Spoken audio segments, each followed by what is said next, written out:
খেলা কিন্তু আরেকখান জমে গেছে।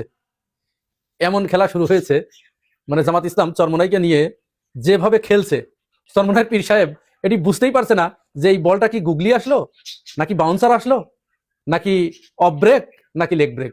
মানে এক এক সময়ে এক এক রকমের ওই ওয়াসিম আকরামের মতো বল ছুড়ে দিচ্ছে। পীর সাহেব তো ওই যে আগেই বলেছি, পান খাওয়া মানুষ, সহজ সরল হয়, উনি বুঝতে পারছেন না। জামাতের সাথে চরমোনাই পীর সাহেবের এই খেলতে যাওয়াটা উচিত হয়নি। জামাত ইসলাম অনেক চেষ্টা করেছে চরমোনাই পীর সাহেবকে এই জোটে আনার জন্য, কিন্তু পীর সাহেব চরমোনাই অত্যন্ত ইগোর কারণে এবং তিনি বড় এই মনোভাব তার ভিতরে থাকার কারণে উনি কাউকে মানবেন না।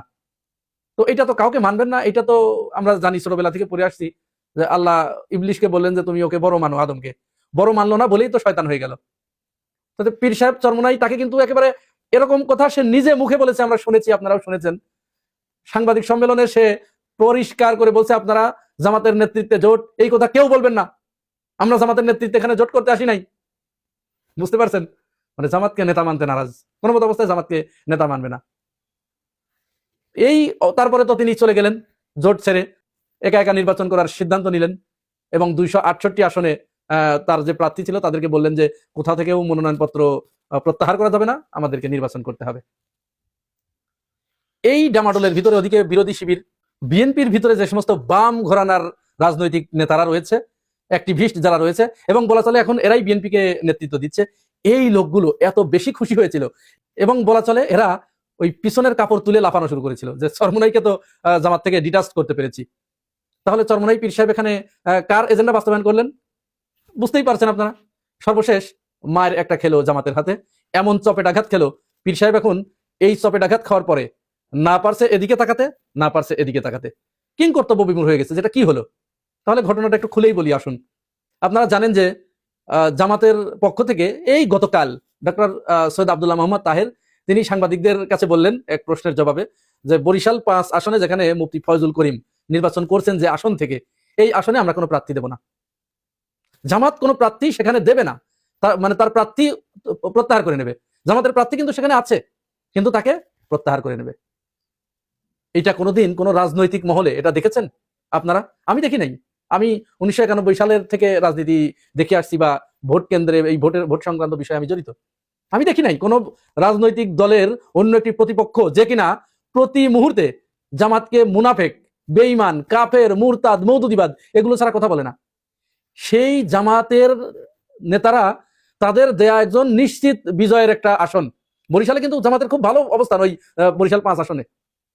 আমি ওখানে আমার অনেক বন্ধু বান্ধব আছে, তাদের সাথে কথা বলেছি, তারা আমাকে এই কথা বলেছে যেখানে বরিশাল 5 আসন জামাত জয়লাভ করবে। তাহলে চরমোনাইয়ের পীর সাহেব ওই আসনে দাঁড়ানোর কারণে তিনি জোট থেকে চলে গেছেন, জামাতকে মুনাফেক বলে চলে গেছেন। সেইখানে জামাত ইসলাম ঘোষণা দিলেন যে তারা চরমোনাইয়ের পীর সাহেবের সম্মানের খাতিরে, তার সম্মান করার জন্য, তার ইজ্জত করার জন্য ওই আসন থেকে জামাতের প্রার্থী প্রত্যাহার করে নেবে। এটা কি বলে রাজনীতি? হ্যাঁ, এখানে অবশ্য একটা ব্যাপার আছে। আর এই বিষয়টা কখন বললেন দেখুন, এই যে ক্লিপটি একটু দেখি আসুন আমরা, কি এখানে আছে। এর চেয়ে বড় মুনাফিক এবং ধোঁকাবাজ কোনটা দুনিয়াতে থাকতে পারে? জামাত সে তো আসলে শরিয়া বাস্তবায়ন কেন করবে? সে তো নিজেই শরিয়াত অনুযায়ী চলে না। তার লিডাররা অহরহ বিপন্ন মহিলাদের সাথে সব জায়গায় খোলামেলা। আশ্চর্য বিষয়, যে ব্যক্তি নিজেই শরিয়াত মানে না সে শরিয়াত বাস্তবায়ন করতে পারে না। আমাদের সাথে 11 দলই ছিল, ইসলামী আন্দোলন ছিল। এই ঐক্য গঠনের ক্ষেত্রে ইসলামী আন্দোলনের অনেক ভূমিকা ছিল। আমরা তাদের সেই ভূমিকাকে শ্রদ্ধার সাথে স্মরণ করি। আমরা নির্বাচনে তাদের সফলতা কামনা করি। আমরা ইসলামী আন্দোলনের সম্মানে তাদের যিনি নায়েবে আমি আছেন তার আসনে আমরা কোনো ক্যান্ডিডেট না দেওয়ার সিদ্ধান্ত গ্রহণ করেছি। তাহলে এখানে আমরা কি দেখলাম? চরমোনাই যে সময় জামাতের উদ্দেশ্যে পাথর ছুঁড়ে মারছে, ঘৃণা ছুঁড়ে মারছে, ঠিক তার জবাবে জামাত ইসলাম সৈয়দ আব্দুল্লাহ মোহাম্মদ তাহের ফুল ছুঁড়ে দিলেন, তাকে ফুলের সুবাস তার দিকে ছিটিয়ে দিলেন যে তোমরা আমাদেরকে ঘৃণা করলেও আমরা তোমাদেরকে ভালোবাসি। এখানে চরমোনাই পীর সাহেব এই জায়গায় কোন রাজনৈতিক ঘোরপেচের ভিতরে আবদ্ধ হয়ে গেল সেই বিষয়টি আমি আসছি। তার আগে আরো একটি ভিডিও আমরা দেখব যেখানে বিএনপি নেতা এনি শহীদুদ্দিন এনি তিনি চরমোনাই পীর সাহেবকে গালমন্দ করছেন, চরমভাবে গালিগালাজ করছেন, ভণ্ড বলছেন। চরমোনাই পীর সাহেব সেই বিএনপির দিকেই ঝুঁকছে, অথচ দেখুন যখন এই এনি গালমন্দ করলেন তখন জামাতের কেন্দ্রীয় সেক্রেটারি জেনারেল মিয়া গোলাম পরোয়ার, তিনি দেখুন কিভাবে তার প্রতিবাদ করেছে, ভিডিওটি দেখুন একটু। চরমোনাই পীর বলে, পীর নয় ভণ্ড, পীর নয় ভণ্ড।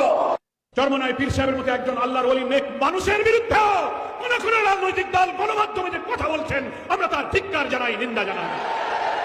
এটা তার বিরুদ্ধে বক্তব্য নয়, ইসলামী মূল্যবোধের প্রতীক যিনি, তার বিরুদ্ধে কথা বলার অর্থ হলো ইসলামী সমাজ, রাষ্ট্র, ঐতিহ্য এবং আদর্শের বিরুদ্ধে কথা বলা।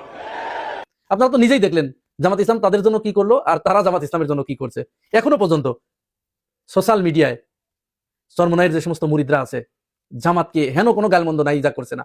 অথচ আমরা জামাত আমিরকে কি দেখলাম, যখন পীর সাহেব জোট ছাড়ার ঘোষণা দিলেন, তারপরেই জামাত আমির সমস্ত নেতাকর্মীদেরকে উদ্দেশ্য করে বললেন যে অনেককেই দেখছি আমাদের সাপোর্টার, আমাদেরকে ভালোবাসেন, তারা আমাদেরকে ভালোবাসার কারণে একটি ইসলামিক রাজনৈতিক দলকে আপনারা গালমন্দ করছেন। দয়া করে আপনারা তাদেরকে গালমন্দ করবেন না যদি আপনারা আমাদের ভালোবেসে থাকেন, কারণ তারা আমাদের ভাই। দেখুন জামাতের আমির তার স্ট্যাটাস। তাহলে এই যে রাজনীতি, এই রাজনীতি কি আমরা স্বাধীনতার পরে দেখেছি বাংলাদেশে? জামাত ইসলাম চাচ্ছে এখানে একটা কল্যাণমুখী রাজনীতির প্রবর্তন করতে। গোটা রাজনীতি পরিবর্তন হয়ে যাবে। এখানে আর ওই চাঁদাবাজির রাজনীতি থাকবে না, এখানে আর ওই বংশানুক্রমিক রাজনীতি থাকবে না, এখানে টেন্ডারবাজির রাজনীতি থাকবে না, এখানে পেশি শক্তির রাজনীতি থাকবে না। এখানে রাজনীতি মানুষ যেন রাজনীতি করে, কোনো মানুষের জায়গা যেন রাজনীতিতে না হয়, সেই দিকে নিয়ে যেতে চাচ্ছেন জামাত আমির। এইবার চলুন আমরা চরমোনাইয়ের পীর সাহেবকে জামাত কিভাবে একটা ঘোড়া টেপের ভিতরে ফেলে দিলেন এবং চরমোনাইয়ের পীর সাহেব এখন কি করবে, এখান থেকে কিভাবে উদ্ধার হবে, চলুন ওই বিষয়ে একটু আলাপ করি। এখন এই যে জামাত ইসলাম প্রার্থী প্রত্যাহার করে নিলেন ওইখান থেকে, বরিশাল থেকে, তো এতে কি চরমোনাইয়ের পীর সাহেবের কি এখানে কোনো দায়বোধ বেড়ে গেল না? এইখানে জামাত ইসলাম তাকে দুইটি বার্তা দিয়েছে পরিষ্কারভাবে।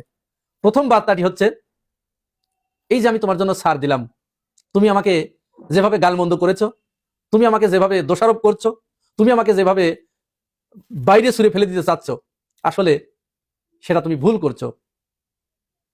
তোমার কারণে জোট ভেঙে যাচ্ছে, আমার কারণে নয়। আমি সেটি প্রমাণ করে দেখিয়ে দিলাম, তুমি কোনো প্রমাণ দিতে ব্যর্থ হয়েছো। সুতরাং তুমি যে জোট থেকে বের হয়ে গিয়েছো, এর দায় দায়িত্ব সম্পূর্ণ তোমার। তোমার ভিতরে অহংকার আছে, গর্ব আছে, হিংসা আছে। আমার ভিতরে কোনো গর্ব নাই, অহংকার নাই, হিংসা নাই। আমি তোমার কাছে সরল মনে আন্তরিকতার সাথে এগিয়ে গিয়েছিলাম। তুমি নেতৃত্বের লোভে, তুমি কর্তৃত্বের লোভে তুমি আমাকে দূরে সরিয়ে দিয়েছো। তুমি দূরে সরিয়ে দিলেও আমি তোমাকে ভুলে যাই নাই। এই যে আমি তোমার জন্য আমার ভালোবাসার পাত্র রেডি করে রেখেছি, প্রস্তুত করে রেখেছি, এই নাও আমার ভালোবাসার নাজরানা। তাহলে এখানে তিনি ঋণে আবদ্ধ হয়ে গেলেন। চরমোনাই পীর সাহেব এখানে তো ওই যে আটকে গেলেন, কোনো কথা বলতে পারবেন না। এরপরে ওই আসনটায় যদি চরমোনাই পীর সাহেব যদি জয়লাভ করে ওইখান থেকে জামাত প্রার্থী প্রত্যাহার করে নেবার পরে, তাহলে উনি ওনার দায়িত্ব হবে কি, উনি কি আর অন্য জায়গায় যেতে পারবেন?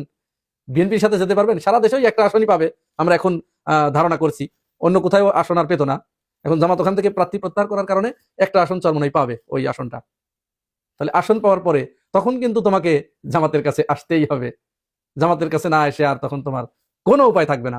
এই যে ঘেরাটোপের ভিতরে তুমি ভাই পড়ে গেলে, এইটা তোমার রাজনৈতিক অবিচক্ষণতার কারণে, তোমার রাজনৈতিক অদূরদর্শিতার কারণে তুমি জামাতের কাছে এরকম একটি মায়ের খেলে। সুতরাং ভবিষ্যতে কোন ধরনের রাজনীতি তোমাকে করতে হবে, জামাত ইসলাম কিন্তু পরিষ্কার একটা বার্তা তোমাকে দিয়ে দিয়েছে। সিদ্ধান্ত চরমোনাই পীর সাহেবের।